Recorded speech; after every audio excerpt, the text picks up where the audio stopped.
Listen up, everyone. Hello, everyone. I'm XRect from YouTube, and welcome back to another stream on the channel. Now, I know everyone is concerned about the things that are going on in Ukraine, and don't worry, you're not the only ones. I, for a fact, have to listen to this drama continue to spread, and I just want to give a few pieces of information about it and just spread what I think is going on. So being half Russian and all, I'm proud to be Russian. I'm not saying I'm not, but there's a couple of things that I need to rub by. First is that Putin is not in the right here. Putin's saying, "Oh, they bombed our people, this and that," and the next thing that people are stuck with is nothing. They have nothing to go back to. And Ukraine has to deal with this. And let me make something clear to everyone. This isn't about war. This is about something about 8 years ago that should have never been said. Let me explain. Putin decided to spread rumors about the Ukrainian people, saying they were being bombed. Now, this all started back in 2014. This was all a perfect plan to get Trump, who was knocked out of office by Biden, into the seat of the Ukrainian president spot. This has all been Trump and Putin's plan. Trump threw the election purposely so that Russia could invade Ukraine, take it over, and Trump could be the president. Now, one issue about this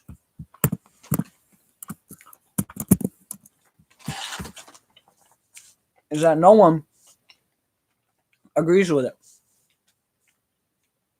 And I get that. I get where you stand in this issue. But let me make something clear to all of you. The politic doesn't change. The facts don't change. Putin deliberately lied and spread propaganda about Ukraine just so that he could get an excuse to invade. And how many people has he killed of Ukrainians? A ton. And are the Russians still living in Ukraine? Of course they are. And are they perfectly fine? Of course they are. And Kowalski, the Ukrainian president, said to NATO and to Biden that he never killed any of his people. Went through a lie detector test and everything. All came up false. Putin has been lying for 8 years saying this. This is another Cold War outbreak. And if the U.S. strikes first, we're going to have a Cold War breaking out. And guess who's not going to be there to back them up? China and North Korea. They have already placed war sanctions on Putin. They don't want anything to do with this. And now they're tempted to join NATO on the help to get rid of Russia's power.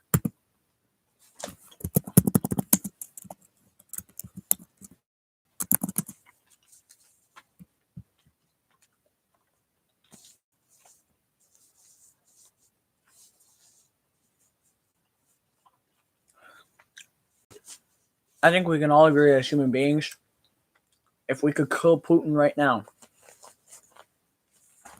to free us from this stress, we would. Putin, if you ever watch this video, just know, I hate you. I don't hate Russian people because I'm part Russian. I hate you. You may have ended the world. You may have caused our deaths. You may have put the human race to extinction. Just let that settle in if you ever watch this. How will that make you feel? Knowing that you ended this race for power, for land, because you wanted the Soviet Union. Ask yourself that question.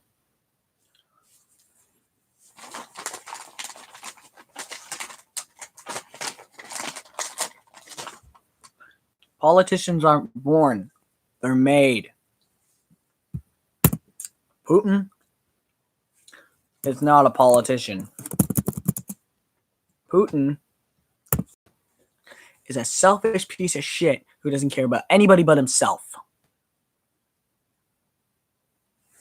This is another reason why the Russian military needs to turn their backs on him. Making nuclear threats to other countries. Making these promises that if you invade or if you touch us, we will bomb you. Okay, that makes sense. But you do realize that you put yourself in even a worse hole with what if North Korea decides to invade you? Kim Jong-un over there, he's a nutcase himself. He'll probably do the exact same thing you're trying to do, but to you. And so will China. If you threaten people with nuclear bombs and allies, what do you think that's going to do for you? You guys are communists. I get that. So is North Korea. So is in China. But they're not going to tolerate disrespect, and they're not going to tolerate this kind of bullshit. We've already been through the same thing once before, and the U.S. kicked Russia's ass, which I'm glad for because we survived and didn't have to deal with a communist community or communist capital. But the one problem still stands. Why does Russia want Ukraine? Chernobyl wanted to be gone. That's what Putin wanted. He wanted to bomb Chernobyl and literally rubble. And now he's talking about rubbling fuel cells or power cells. And he's talking about nuclear threats to anybody who gets in his way. That's basically everybody in the world that doesn't want a war. And it's 90% of people's gas. I'm sorry, but people's lives come before your wheat, your gas.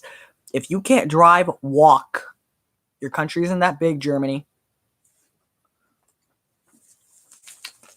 But the point of the matter being is that we can't win without people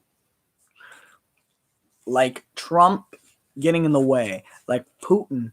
Putin is turning into Stalin number 2, Hitler number 2. No, he hasn't killed many people off.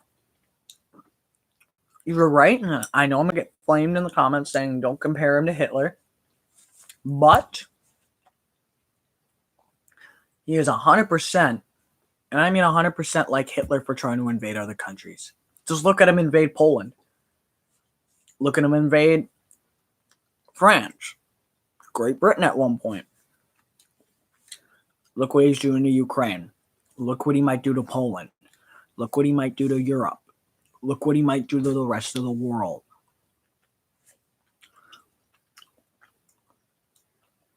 All I'm going to say is people start praying for your lives. Because these might be the last days we have.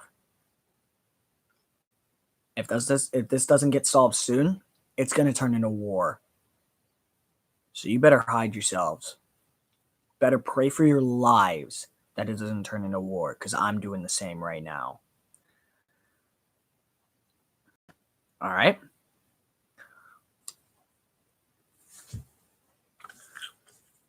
That's where I stand.